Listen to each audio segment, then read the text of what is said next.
गीता जी में भगवान कह रहे हैं, तमेव शरणं गच्छ सर्वभावेन भारत, तत्प्रसादात् पराम शांतिम स्थानम प्राप्स्यसि शाश्वतम।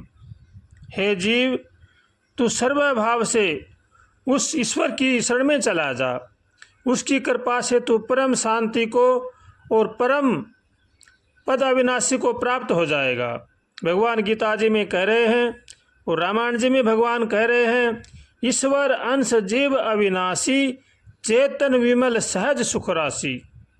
जीव ईश्वर का ही अंश है और वह परम शांति परम पद का अधिकारी है, लेकिन जीव अपने अहंकार में आकर के मैं और मेरे का भाव करके वो संसार के चक्कर में फंस जाता है। इसलिए जब तक जीव मैं और मेरेपन में फंसा रहेगा तब तक अनेक योनियों में जन्मता फिरता रहेगा और भटकता रहेगा।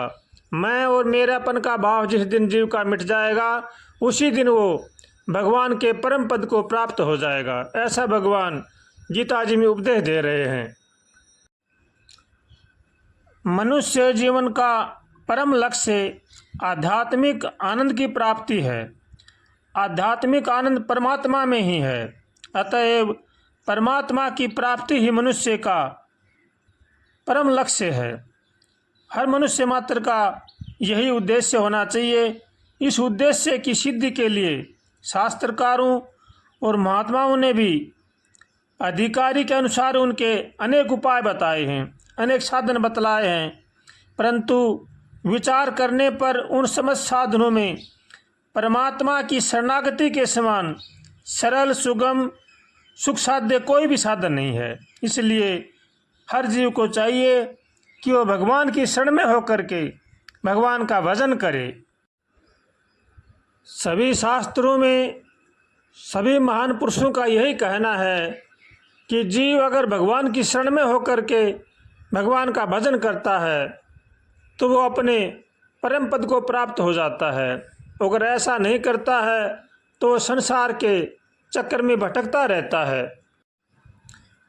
भगवान गीता जी में कह रहे हैं, सर्वधर्मान परित्यज्य मामेकम शरणं व्रज, अहम त्वां सर्व पापेभ्यो मोक्षयिष्यामि मा शुचः। हे जीव, तू मेरी शरण में हो जा, मैं तुझे सब पापों से मुक्त कर दूंगा। ऐसा भगवान गीता जी में कह रहे हैं। भगवान जीव को पग पग पर समझाते रहते हैं, चेतावनी देते हैं, लेकिन जीव अहंकार के वश समझ नहीं पाता है। जो ईश्वर सबका शासक, नियामक, पालक एवं संचालक है, वह अपनी शक्ति से उन प्राणियों को घुमाता रहता है जिन्होंने शरीर को मैं और मेरा मान रखा है। जैसे कोई रेलगाड़ी पर चढ़ता है तो उसे परमवस्था से रेलगाड़ी के अनुसार ही चलना पड़ता है। जहाँ जहाँ रेलगाड़ी जाएगी वहाँ वहाँ जाना पड़ेगा। ये से ही मनुष्य जब तक शरीर रूपी यंत्र के साथ मैं और मेरे पन का संबंध मानता है तब तक ईश्वर उसे उसके स्वभाव के अनुसार जन्म मरण रूप संसार चक्र में घुमाते रहते हैं। शरीर के साथ मैं मेरेपन का संबंध न रहने पर ही ईश्वर की माया उसे संचालित नहीं करती है। इसलिए हर जीव को चाहिए कि वो मैं मेरापन का त्याग करके भगवान की शरण में होकर के भगवान का भजन करे। इसी में ही जीवन का परम लाभ है और यही परम उद्देश्य है जीवन का। इसलिए हर मनुष्य को चाहिए कि वो भगवान की शरण रहे, भगवान से हरदम प्रार्थना करे, हे नाथ हमें सद्बुद्धि दो, सद्विचार दो, ताकि संसार की बुराई से बचे। ऐसे भगवान से रोज़ कातर स्वर से प्रार्थना करनी चाहिए और भगवान का होकर के भगवान का भजन करने में ही जीव का लाभ है। इसलिए हर जीव को चाहिए कि वो भगवान के साथ जुड़े, भगवान का को अपना माने और भगवान का होकर के भगवान का भजन करे। भगवान की शरण में रहकर ही जीव परम शांति को प्राप्त कर सकता है, वरना तो चाहे लाख कोशिश करो जीव कभी भी सुखी नहीं रह सकता। इसलिए जो अपने जीवन में सुख शांति चाहते हैं उनको चाहिए कि वो भगवान की शरण में रहें। जो जा को शरणों लियो ता कह ता की लाज, उल्टे जल मछली चले बहो जात गजराज।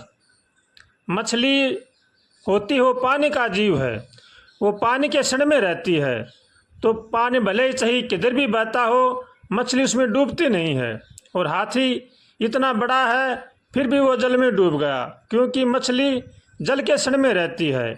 इसलिए जो जिसके शरण में रहता है वही उसकी लाज बचाते हैं। इसलिए हर जीव को चाहिए कि वो मैं मेरापन का त्याग करके भगवान की शरण में होकर के रहे। भगवान की शरणागति में 4 बातें प्रमुख हैं। सब कुछ परमात्मा का समझकर उनके अर्पण करना, उसके प्रत्येक विधान में परम संतुष्ट रहना, उनके आज्ञा अनुसार उसी के लिए समस्त कर्तव्य कर्म करना, नित्य निरंतर स्वाभाविक ही उनका एकतार स्मरण रखना, यानी उनकी शरण में रहना, यही शरणागति के परम लक्ष्य हैं। अगर जो भी जीव भगवान की शरण होकर के ये करता है तो भगवान उन्हें समय अपनाते हैं। इसलिए हर जीव को चाहिए कि वो भगवान की शरण में होकर के रहे। सब कुछ अर्पण करने का ये मतलब नहीं है कि वो घर द्वार छोड़कर साधु सन्यासी हो जाए। अर्पण करने का ये है कि भगवान का समझ करके अपने कुटुंब परिवार का पालन पोषण करे, उनकी आज्ञा में रहकर सब काम करे और अपने परिवार के साथ मिलजुल करके रहे, सबके साथ प्रेम का बर्ताव रखे, सबको भगवान का समझे, अपनी ड्यूटी ठीक से करे। यही अर्पण का भाव है। और हरदम सचेत रहें, सावधान रहें, कभी भी मन में किसी प्रकार का विकार न आने दें। भगवान से हरदम प्रार्थना करें, हे नाथ हमें सद्बुद्धि दो, सद्विचार दो और नेक कमाई करके अपने कुटुंब परिवार का पालन पोषण करे, सबका भला सोचे, सबका भला चाहे और भगवान से सबके लिए प्रार्थना करे, हे नाथ सबका कल्याण करो, सबको सद्बुद्धि दो। ऐसे भगवान से रोज़ प्रार्थना करनी चाहिए और भगवान के विधान में हरदम प्रसन्न रहना चाहिए। जीवन में जो भी दुख सुख हानि लाभ आते हैं ये हमारे ही किए हुए कर्मों का फल होता है। ये भगवान उन कर्मों का भुगतान करते हैं। शरीर में कोई बीमारी आती है तो भगवान हमारे प्रारब्ध को मिटाते हैं।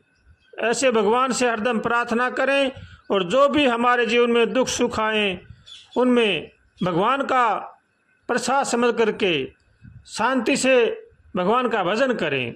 इसी में ही जीवन का परम लाभ है और यही जीवन का परम उद्देश्य है। इसलिए हर मनुष्य को चाहिए कि वो हर हाल में प्रसन्न रहे, चाहे दुख आए, चाहे सुख आए, चाहे गरीबी आए, चाहे अमीरी आए, सबको भगवान का समझ करके अपने मन को खुश रखे और भगवान का होकर के भगवान का भजन करे।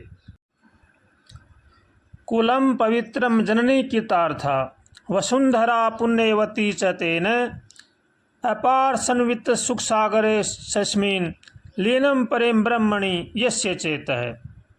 वो कुल पवित्र हो जाते हैं, वो जननी कीर्तार्थ हो जाती है, वो धरती पुण्यमती हो जाती है। जहाँ पर ये से महापुरुषों के दर्शन स्पर्श और भाषण से चिंतन से ही मनुष्य पवित्र हो जाता है। वे वहाँ जहाँ जहाँ जाते हैं वहाँ की वातावरण शुद्ध हो जाती है, पृथ्वी पवित्र होकर तीर्थ बन जाती है।